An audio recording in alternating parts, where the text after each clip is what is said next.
I have totally different political viewpoints. He's a diehard, bleeding heart liberal, and I'm a pretty hardcore conservative. But we actually have gotten where we actually talk to each other at a real level. I mean, we can actually work things out because we've gotten to know each other and we've gotten past any doubts about our motivations. I know he wants to solve the problems of the country. He knows I do. We know we come from different perspectives. Where can we meet in the middle? And I think that's the real key. Motive is important, but questioning motives unwinds the ability to work together. So you got to get to know somebody and trust them. And I think Dick Durbin and I have grown to where we can trust each other. If we give each other a handshake, it's going to happen. We're both going to keep that word. Next call for Senator, Doctor, and author Tom Coburn comes from Spencer, Massachusetts. This is Kurt. Hi, Kurt. Hi, Kurt. Yeah, how you doing? It's nice to talk to you, Dr. Coburn. I'm a recipe of Morton Smith Peterson hip surgery 43 years ago, and I went to work after that. I was a young child, but I went to work. I did my time protecting Social Security and the pension. But I have to say to you, I used to be a Republican. I'm an independent, but I have to say, I have to listen to you all day today, not watching football games. But I have to say to you is that you should pass the tax bill, make everybody pay a fair share of their income, not taking the deductions out, fair share of income. And then also, we are going after entitlements, because I understand what you're saying. There's entitlements that's going on and on. People who get SSI, they're never checked up upon to see if they're able to go back to work.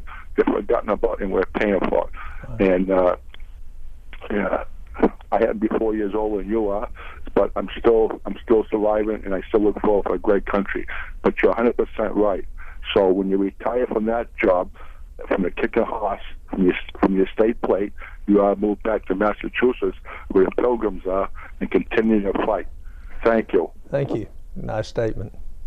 Well, again from the debt bomb, it ties into what Kurt said. You write, it is important to remember that Congress created a system in which 47% of Americans pay almost nothing in federal income taxes.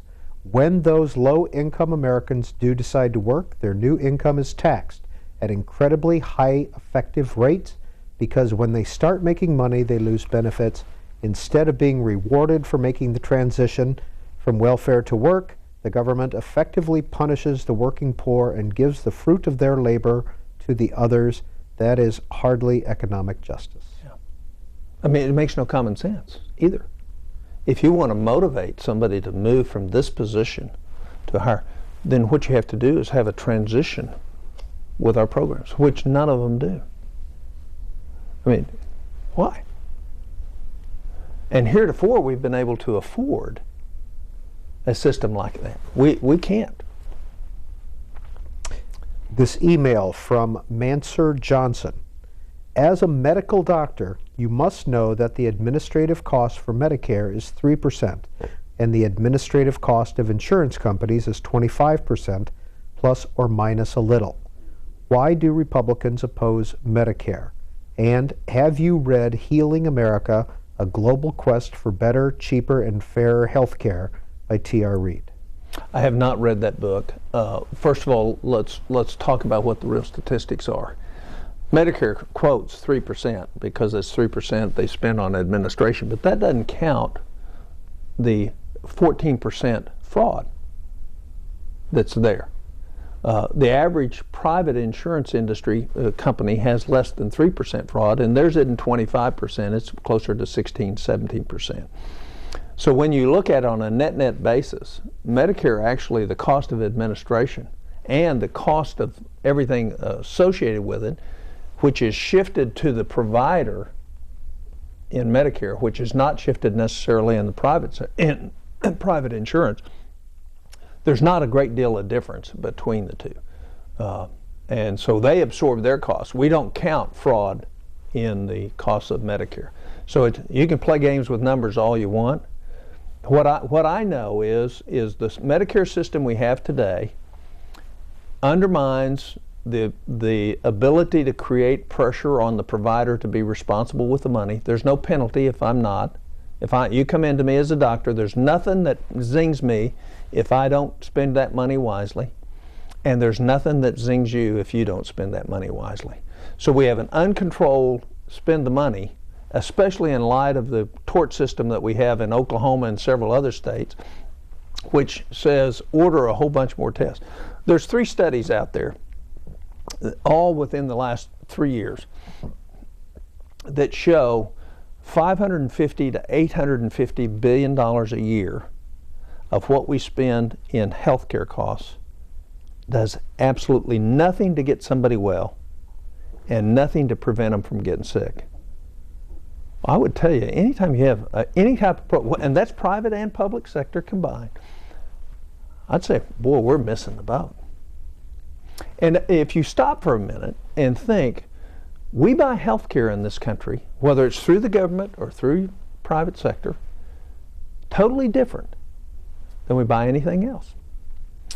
We make somebody else pay for it, unless you're one of the unfortunates that don't have coverage anywhere.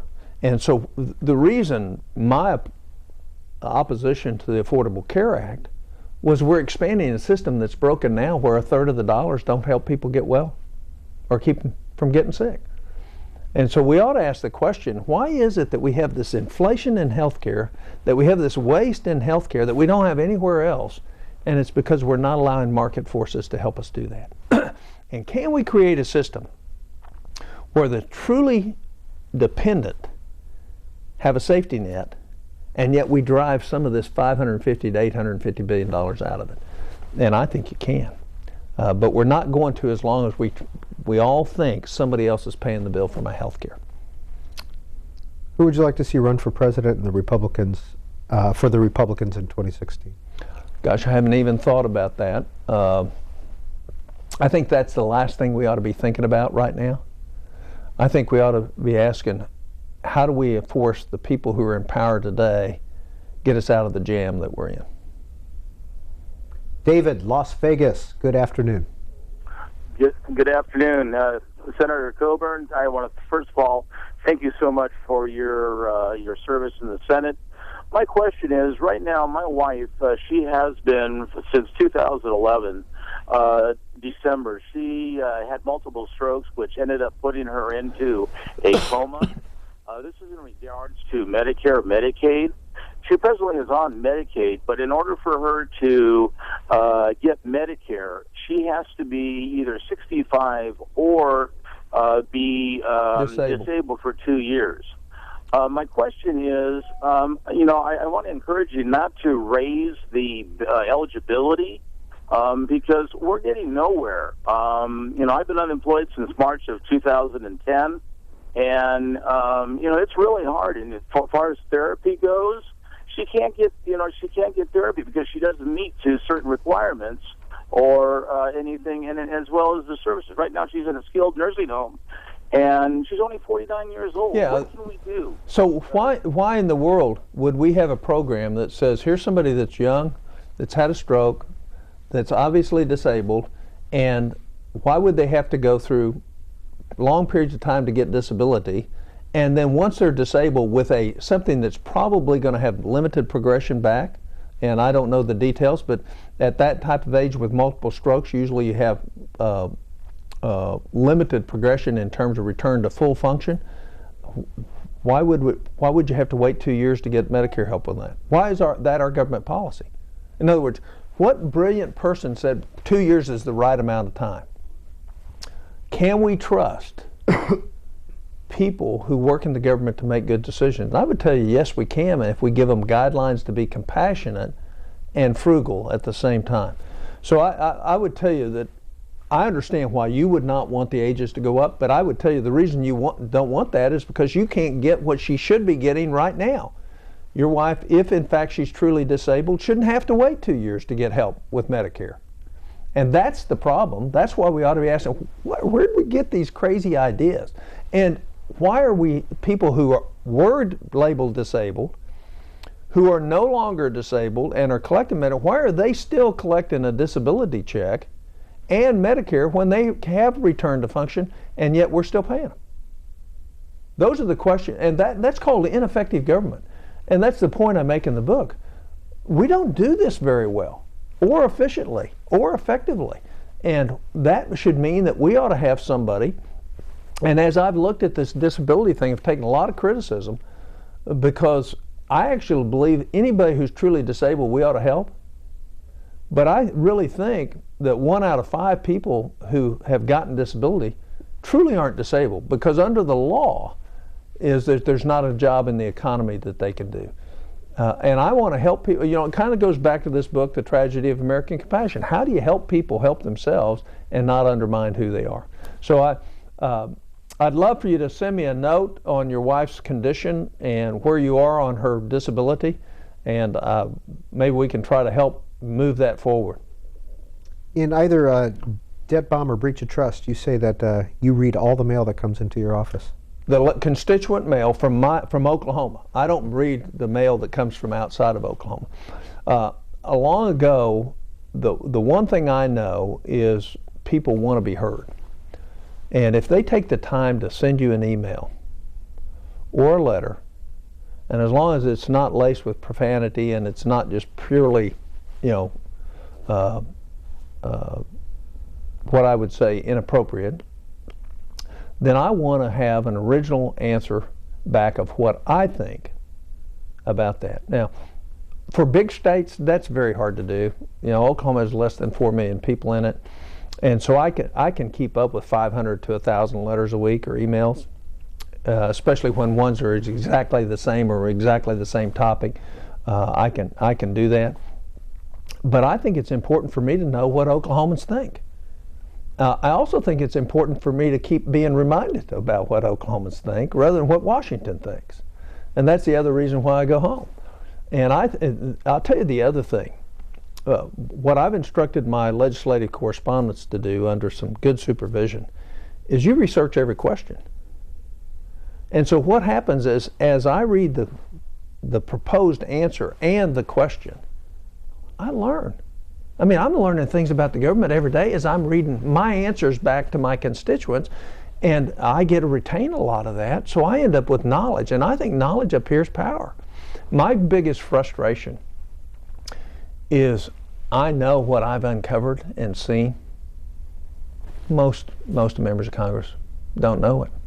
If they really knew it, we'd be doing something about it, but they don't. And how do you get their attention? And one of the changes I'd make on the Senate, if I were majority leader, there's no debate unless there's attendance on the floor.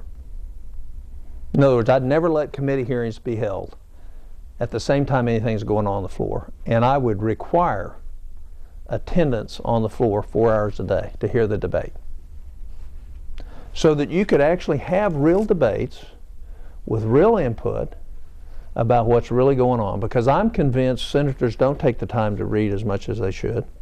Everybody's pulling at a senator, and I think if we could actually influence them on what the details are, I think we could accomplish more. We'd all learn from each other better. I mean, I'll share this example. This is an example working with Chuck Schumer this last week. We had the defense authorization bill, and there's an area that I'm really bent over hard on, which is we have veterans who come home from Iraq and Afghanistan, and they've either had closed head trauma or they've lost the ability for a short period of time to maybe manage their affairs. We have, through executive orders in the past, not with this president, with a Republican president, taken away their ability to own a gun. And I'm not a gun to the defendant, just a gun to go hunting with a grandson. And nowhere have they been adjudicated by the court to a degree that they should lose their Second Amendment rights. We've had a social worker or a psychologist do that. And so in working through this, we had some pretty tough stuff on the floor. I think we ought to figure out a way to do this on people who are not dangerous to themselves or anybody else. And I had a way to roll Chuck Schumer last week. I could have second-degree amendment. But I actually listened to him and said, what are your real concerns? And so I chose not to roll him. I could have snuck up. I had a procedural way where I was going to win my amendment and do it. but I listen to him. And see, that's what's really not going on much in the floor. So what's going to happen is his staff, my staff, we're going to try to work out his concerns with that and try to pass this by unanimous consent where we don't have to have it on the floor. And I think that's what's not done often enough. I mean, I was ready to fire, and I didn't. And so what I hope I've done is build, relationship with Chuck Schumer, but also solve the problem. We have about 45 minutes left in this month's In Depth. Our guest is Senator Tom Coburn. A lot of what the senator has learned from research and his constituents and listening is contained in the reports that are available on his website, including Subsidies of the Rich and Famous, Back in Black, and a report on waste in Oklahoma, in your home state as well. And one area of that is sidewalks only a federal bureaucrat could love. Do you get criticism back home for these reports on waste in Oklahoma? Oh, sometimes I do, especially if it's the people who are getting the money for the programs that I describe as ineffective or not effective. But that's my job. My job is to call it as I see it, and it's okay to get criticism at home. Looks like sidewalks to nowhere is what this looks like. Well, it's just in the stimulus. We wasted a couple $100 billion of the stimulus money on stuff that was absolutely total priority. I mean, we just did because we tried to do it too fast and ineffectively. But here's a town where we had sidewalks, we tore them out, we built them again, and of course they go nowhere. They go to a ditch in a town that doesn't have hardly anybody in it. So it's right to be critical of that. I should be criticized if I'm not critical of that. And I always try to, when we do a report, I always try to look at what Oklahoma's doing with it. I tell you, about 50% of the time, Oklahoma's doing a lot better than a lot of the other states on some of these issues. But nobody likes to be criticized when you're pointing out waste. I mean, they can, the defenders of the squirrel with this Department of Everything report that we had, and we have a fake squirrel whose tail heats up to see how a rattlesnake reacts to it. We already know that. We knew the answers. Or spending $30 million on pottery classes in Morocco when we know we can't ever get the clay that we use for the classes over to Morocco because it's American clay. I mean, it's just all this stuff. You have to stand back and say, if we're spending money that we don't have on this type of thing, who's in control up here? Who's making those decisions? And why are they continuing to make those decisions? I mean, why is it that the Defense Department's going to spend over a couple of $1 million to figure out how to make better rolled up beef jerky? Well, why? I mean, most of the troops really like what's out there right now, and why was it worth that kind of money? Why don't you have a contest, help the government, see if you can figure out a way to do this. We're not going to pay you a thing, but if you really do it well, we'll buy it from you in the future. Why should we be researching that? I mean, we're spending money doing things that they may be okay to do, but not in a time when you have $1 trillion deficits. And we continue to do it. And we have, whether it's conferences, when we have all this video teleconferencing capability around the country with all government offices, and then we spend $16 billion over the last 9 years on conferences. I mean, think about that. On flying people to conferences when in fact we could have been doing it through teleconferencing. If you're in trouble, if your grandkids are not going to have the same standard of living, they're not going to have education, they're never going to get a college education, they're probably not going to have a well-paying job, why would we continue to spend money on that when that's what the outcome is? Why would we waste money on things that are not absolutely critical right now when we're stealing standard of living from our kids and grandkids? I don't get it. Daniel in Bloomington, Indiana. Good afternoon. You're on BOOKTV on C-SPAN 2. Tom Coburn is our guest. Good afternoon, gentlemen.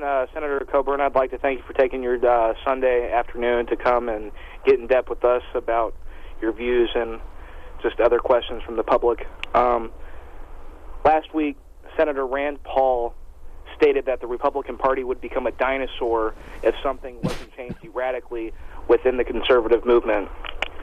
What needs to be done, and yes, I know this is kind of hard to talk about because we have strong beliefs, what needs to be done with the young Republicans in America to energize not only the Republican Party but the rest of the conservative movement, along with the outskirts of moderates and liberals to kind of come together for the future of not only sovereign economic policies, but a military strategy to lead positively within the borders of the United States.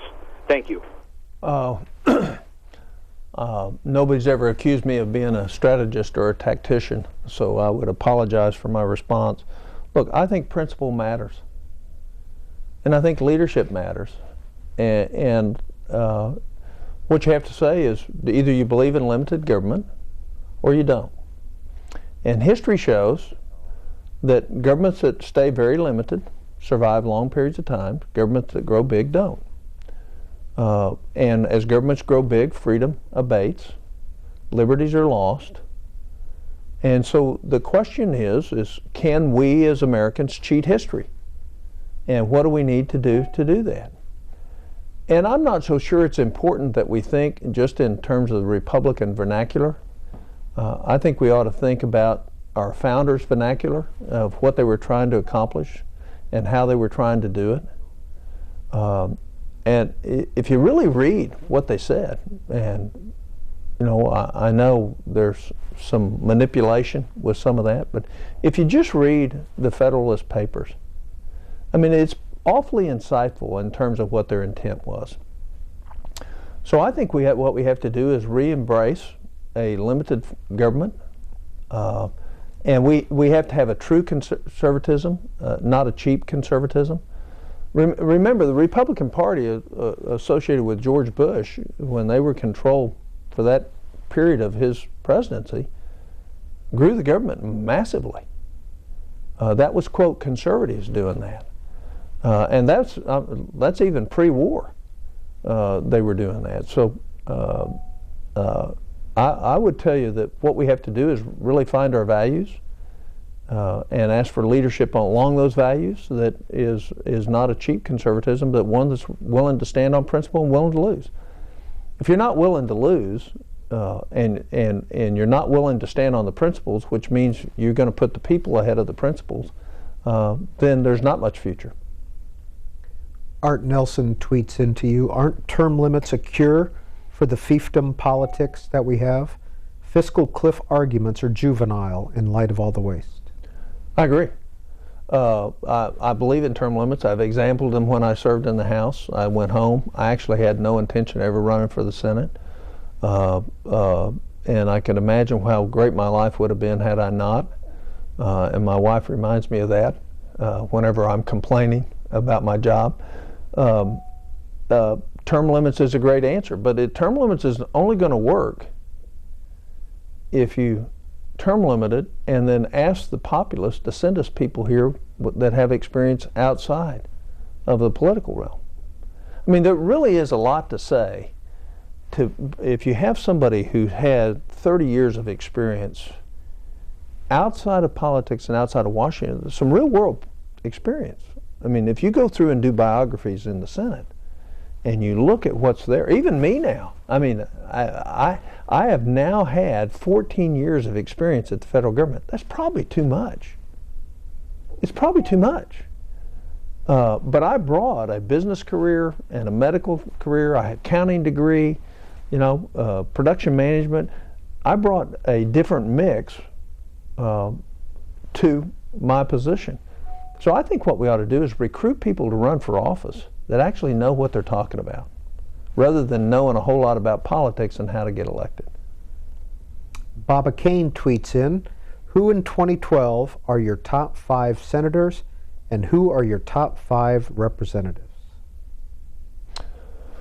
Oh gosh, I need to think about that one a little bit. Well, if you want to think about that, and we'll come Okay. back to it. How does that sound?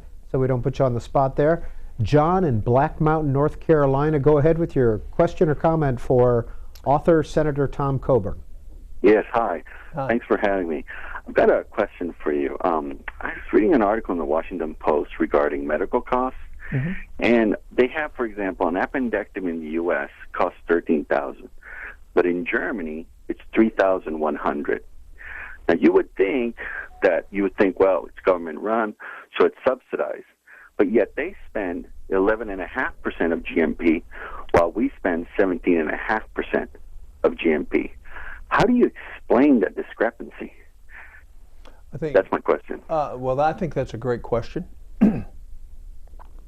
I think you'd explain they have a somewhat controlled system over there, which I have no doubt has good outcomes, knowing German fidelity to quality and engineering and expectations. We don't have real competition. If you read Marty McClary's book on Unaccountable, you're going to find out some of the reasons why things cost. So oftentimes, one of the points he makes in his book, one of the time we often have physicians who have great reputations, who all the doctors know are they're the worst doctor. So the question is about having transparency on what you get. Third thing is they don't have the tort system that we have, which is tremendously expensive. In my last few years of practice, it was costing me $1,000 to $2,000 a baby just in terms of malpractice costs per baby. That was the fully absorbed cost of that. So they don't have that. They don't have the hoops and rules and regulations that we have. There's a lot to be said about what the Germans do and how they do it. But what we would want to apply is their same proclivity for being frugal as they create a government program, and our lack of being frugal in any government program that we have. Two emails, semi-related. This is from N. Palace. Thanks, Senator Coburn, for your service and your straight talk. I live in West Africa, where I hear increasing concern about illness linked to an unhealthy diet, namely the consumption of processed foods. Yeah. What percentage of the U.S. population do you reckon eats mostly processed foods, and how important is this factor in the country's state of health and healthcare costs? Now, a related question to that is this email that came in. Your statement that federal government should have no say about our personal consumption choices, eat your vegetables, was the same argument used by tobacco companies who complained about federal government regulations in the campaign against smoking. Do you agree with the tobacco companies? Well, there were two aspects of the tobacco companies. One, they were dishonest about the effects of their product. And that's in terms of almost a libertarian point of view. If you're stupid enough to do it, you deserve to reap it. Let's go back to the other question. There are great studies right now saying that if you have a vegan diet or a vegetarian diet and you don't have juvenile diabetes, you will not get high blood pressure and you will not get diabetes. So that's the question. If vegan and vegetarian don't eat processed food. And what's the culprit there? The culprit is sodium. If you look at all the processed food, is we add this ton and ton and ton of sodium. And in the cell, there's a pump called the sodium-potassium pump, and then the potassium-hydrogen pump, which actually is the real cause, I believe, of diabetes. It's not that the cell won't uptake the glucose, it's that the pump has been overloaded. The American diet is about 16 parts sodium to 1 part potassium. And what it should be is about 6/10 part sodium to 1 part potassium.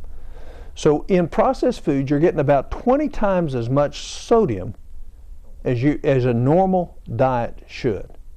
So when you do fast foods, when you eat processed foods from the grocery store, you're getting a load of sodium that ultimately is going to give you diabetes, or at least metabolic syndrome or syndrome X, which all the doctors know about, which is one of the things of why we have so much more than the rest of the world.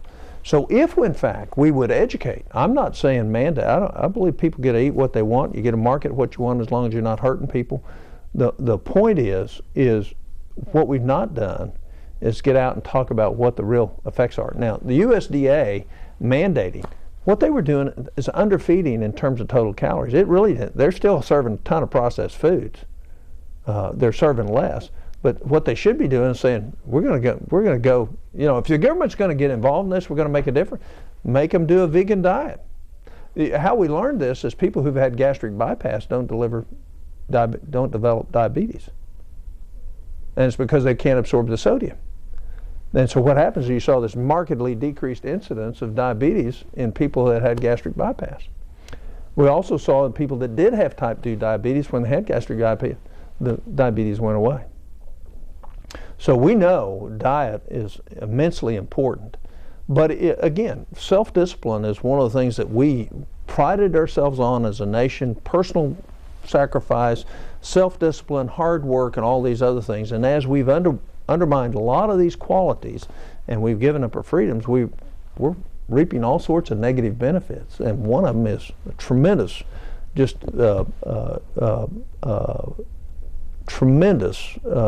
massive amounts of diabetes, heart disease, hypertension. Senator Coburn, you said that you've gone through 3 different cancer bouts. How serious? What type, if you don't mind sharing? 2 out of 3 serious. 1 malignant melanoma as a young man. Very fortunate. Didn't have a great odds there and was fortunate enough to survive that. Colon cancer, be 10 years ago this May, metastatic. And then recently prostate cancer. Is colon cancer diet related, or is it hereditary? Mm-hmm. Well, there's no question. It's both genetic and diet related. It's one of those cancers that because we have good early screening, or can have, that we've really made some great strides at in terms of screening and developing, beating it. Whereas you take pancreatic cancer, it's late onset because we can't have an early diagnosis, so we've already seen significant spread of the disease before it's diagnosed. But look, the one thing that Americans should be proud of, we're going to spend about between 26 and 32 billion, I can't remember exactly where the number is, at the NIH this year.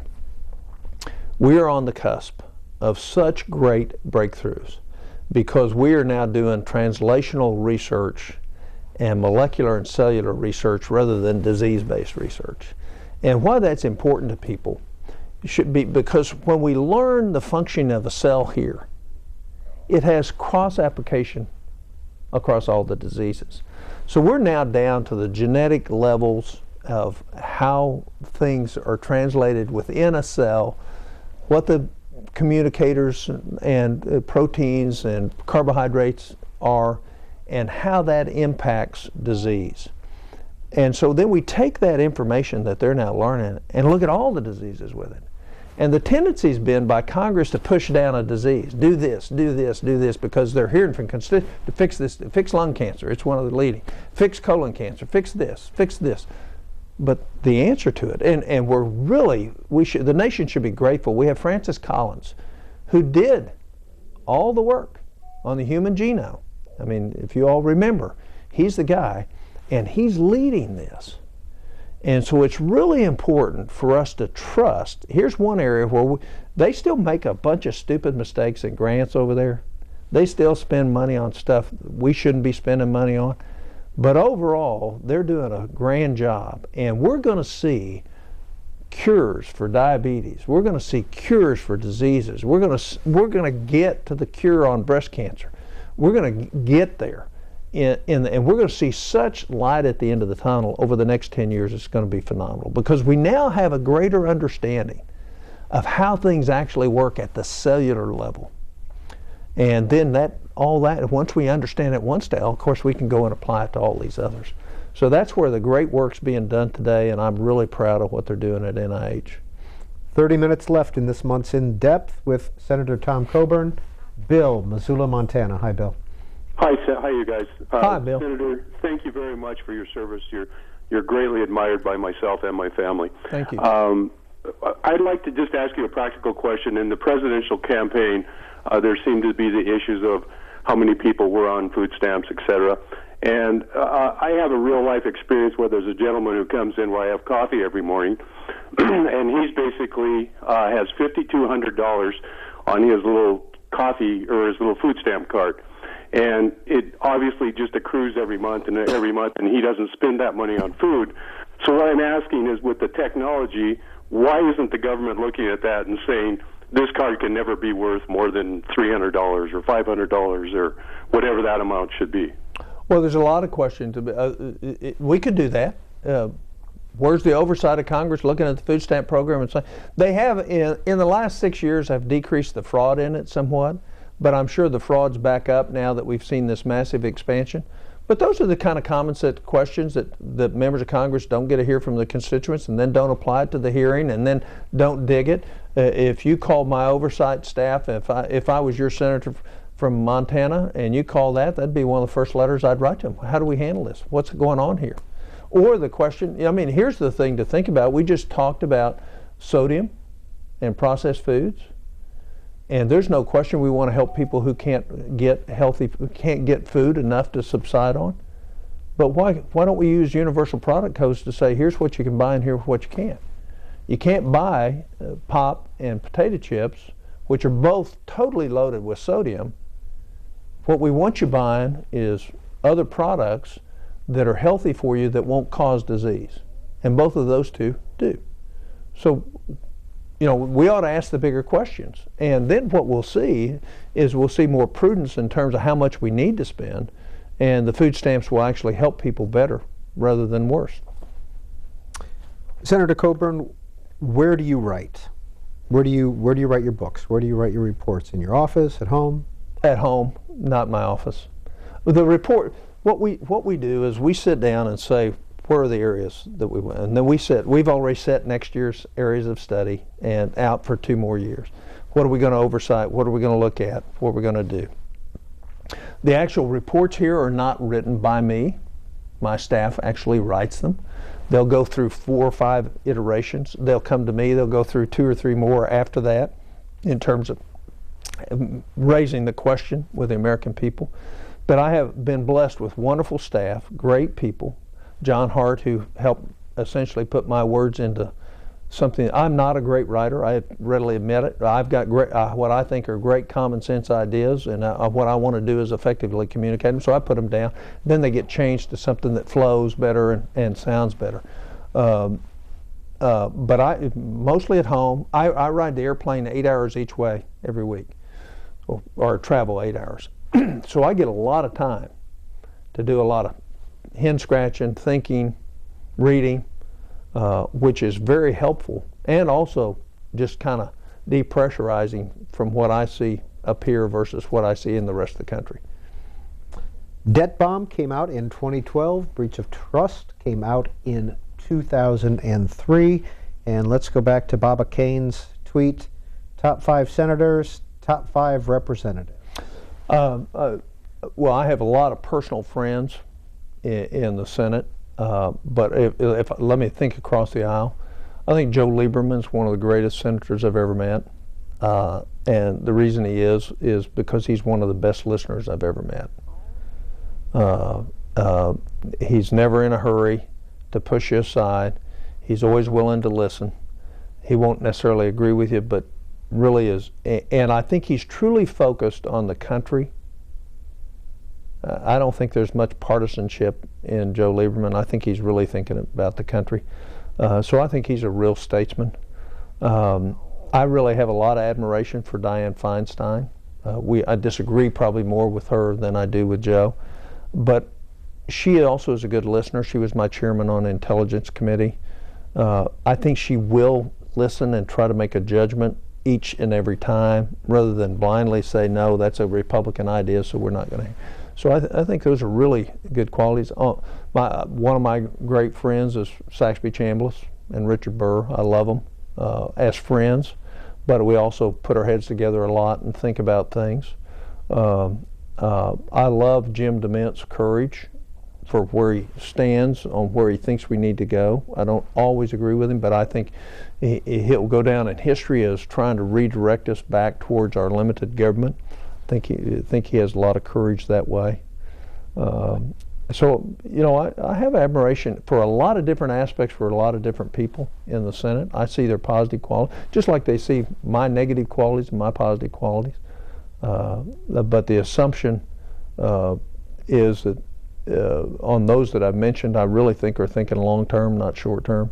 And I think that's a real problem for us in the Senate, is we need to think about what the outcomes are 10 years from now, and not about our political careers. In Breach of Trust, you you walk us through, first of all, the 1997 coup attempt against Speaker Gingrich.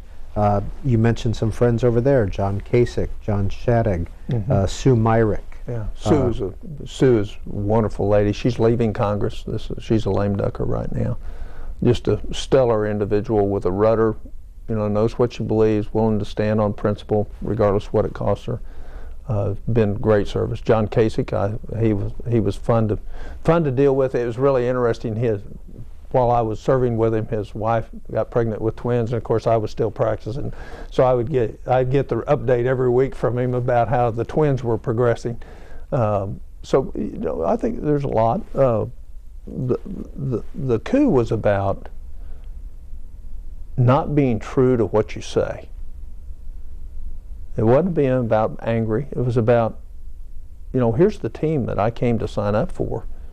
And the team's leadership now is not moving where they recruited all of us. And, if you don't trust people to do what they say, you're not going to follow. And we just had come to a point in time where we saw that the politics was more important to our leadership than the principles. What's your current relationship with Newt Gingrich, Dick Armey? Any? Dick, I love Dick. It's really interesting. The observation on Dick Armey, as soon as he just announced he wasn't running again, in other words, wasn't going to run for the Congress again, go look at his voting record. He came back to be the Dick. Once you're in leadership, your job kind of changes and you start seeing how's it important to make the trains run on time. And for the life of me, I think you can be in leadership and still have the core principles. I think you're seeing some of that exposed by Mitch McConnell today. What he said is, here's where we are.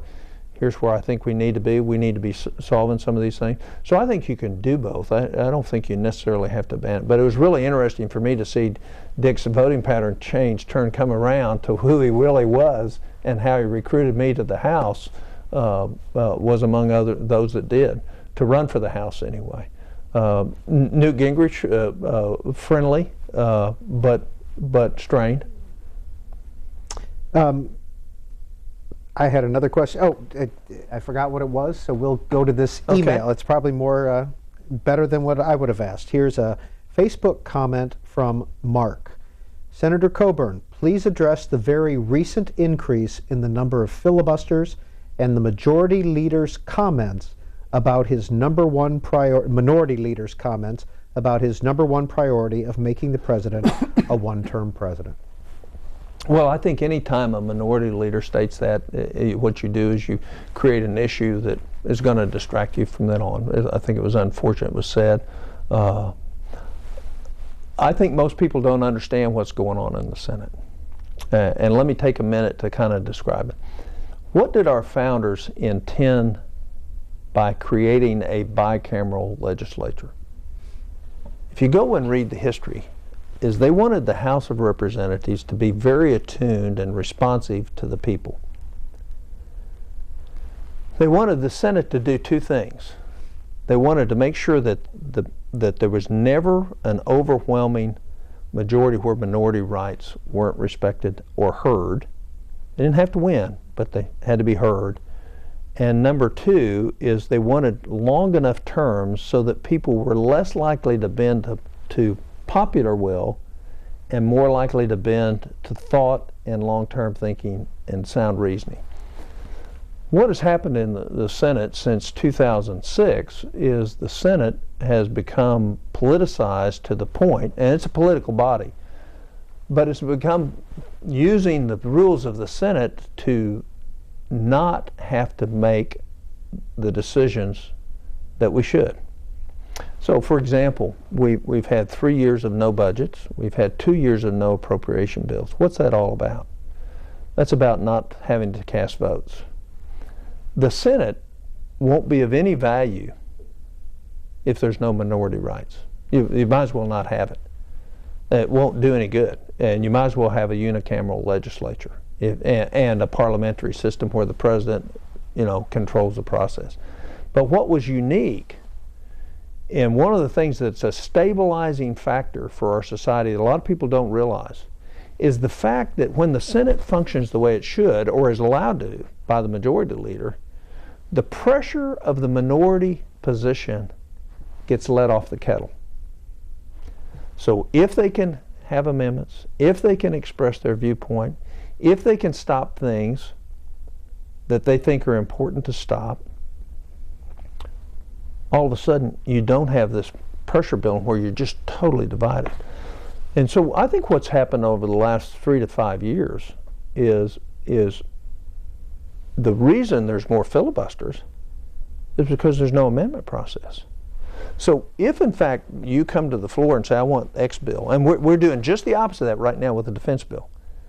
The leader put it out there. We said put it out there. We didn't have to have a motion to proceed. We're probably not going to have to do cloture on it, even though we'll vote on cloture on Monday. We may finish it before then. But the fact is he let the process work, and people don't feel slighted. And here's the question I'd have for your questioner. Because I'm from Oklahoma and a Republican, should Oklahoma's viewpoint, unlike the House, not count? I mean, Oklahoma's viewpoint, because they're in the majority, counts in the House. But when we were in the minority in the House, it didn't count at all. But the Senate was designed so that the minority always gets their say. They don't always win, but they always get there. And that was to be the vessel that allowed the pressure to go off. And so I understand that with everybody out there, the campaign's been made that the problem's the filibuster. The problem's not the filibuster. The problem's the inability of the minority to have amendments on bills.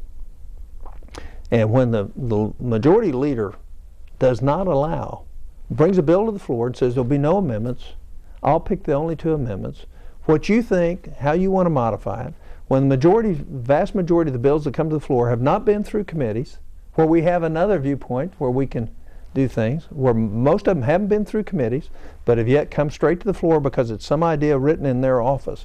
That's not the Senate. And I would tell anybody that's critical of Republicans on filibuster, go read the history of the Senate. Robert Byrd would be turning over his grave if he thinks we're going to break the rules of change the rules of the Senate by breaking the rules. He would never do it. He was the protector of the Senate. And now that he's gone, you know, and when the Republicans were thinking about doing this, they didn't do it because they knew it would ruin the Senate, and it will. And so consequently, not only are we going to have all these budgetary fights, the Senate will not function. And so you would totally unwind the Senate into another House of Representatives, and the history of the Senate as a deliberative body will be gone. With one vote in January. Because it will set in motion a chain reaction that will create a reaction over here. When we do that, it'll create another reaction over here, and it will fall down to the lowest common denominator, the House of Representatives, with a rule committee dominated by the majority. And that's it. It's over.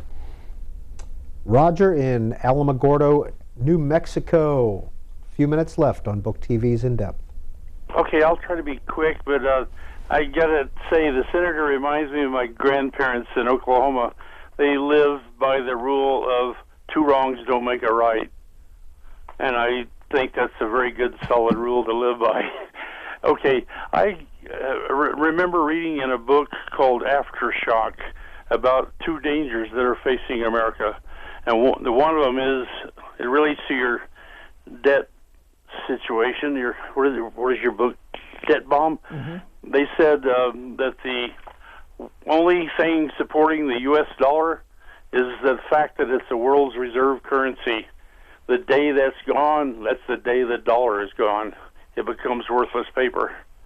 Would you care to comment about that? I think you're accurate in your assessment of that.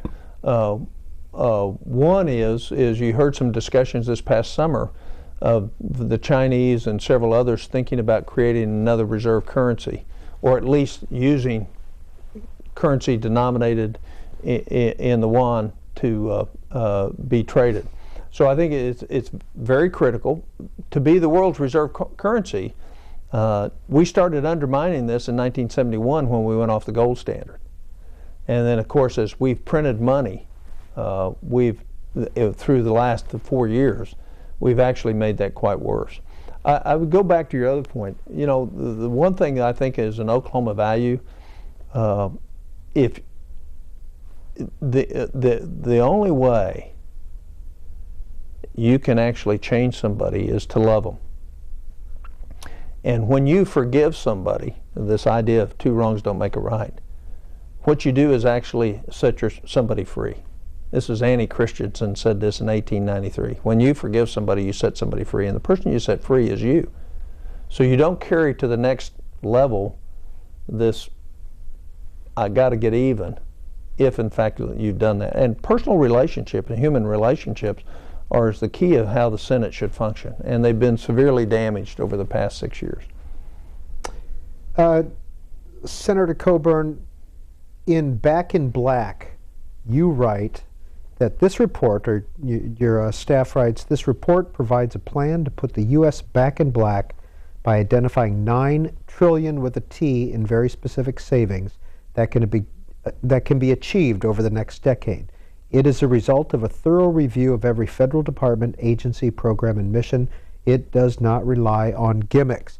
The late Senator Warren Rudman just saw that he had done some oral histories with the University of California. And in that oral history, he said, this was in the Boston Globe, that the American people sound great on deficit and debt reduction, but when it comes to actually getting rid of a program or reducing the debt, everybody overall essentially is weak. I agree. I think that's true, because every program has a constituency or an author or a creator. And some of them have been around here long enough that they've been the creator of the program, built the constituency. Even though it's totally ineffective, they want to protect it because it's either personal pride or authorship or money going into a district. So here's where we are, and that's why I think it's important people realize what's getting ready to happen to us. We don't have the luxury of that behavior anymore.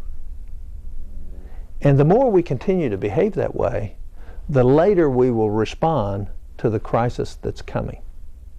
I mean, remember, everybody's all wound up in a knot about the fiscal cliff. This is nothing compared to what's going to happen. You think 2 million people losing their jobs a big deal? You know, if this debt bomb goes off, you're going to see 20 million people lose their job. You're going to see 16, 17% inflation. You're going to see tax revenues go down. You're going to see all the pension plans in this country go belly up. So what you're counting on isn't going to be there. Your home isn't going to be worth anything. Your retirement isn't going to be worth anything. And the only people that are going to survive that are going to be the very wealthy. And so what we're going to see is a crash of major proportions because those of us responsible in Washington, haven't fulfilled our duty of sacrificing our political careers to do what's in the best interest of the country.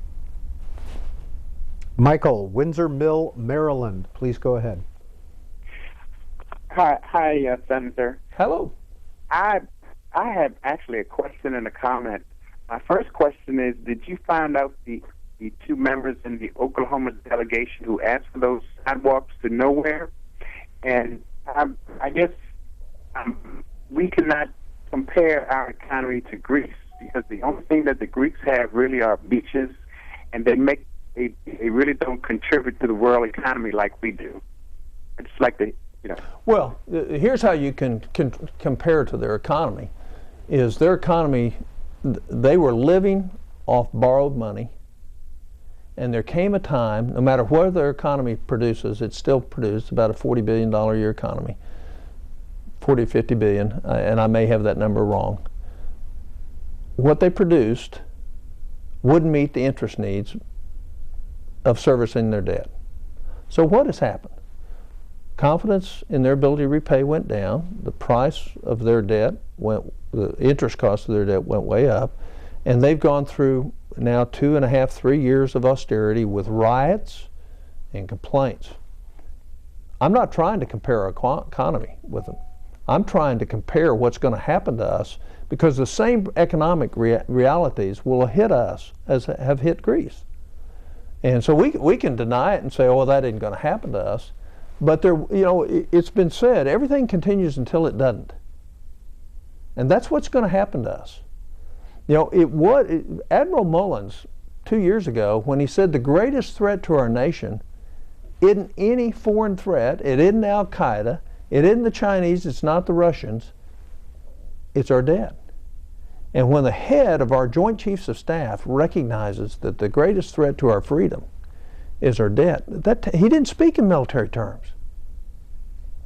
And I think we can no longer be in denial. I know there's going to be people out there that are in denial, but you can't be in denial, and the ultimate proof will be when the debt bomb goes off.